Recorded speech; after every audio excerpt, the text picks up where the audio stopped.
Hey everyone, welcome back to Brainy Bite. Today, I'll show you how to convert your Facebook account to a page. It's super simple. Let's dive in. First, open the Facebook app and tap on the menu icon at the top right corner to open menu. After that, go to your profile by tapping on your name. You'll see your friend count displayed here. For example, if you have friends listed here, they'll soon become followers instead.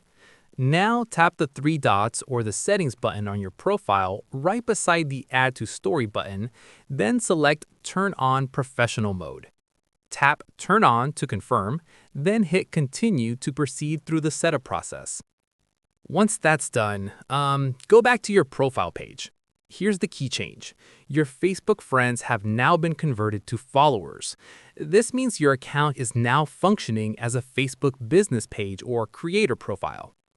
With Professional Mode, you unlock features like monetization options, content insights, and the ability to grow your audience beyond just friends. And that's it. You've successfully converted your Facebook account to a page.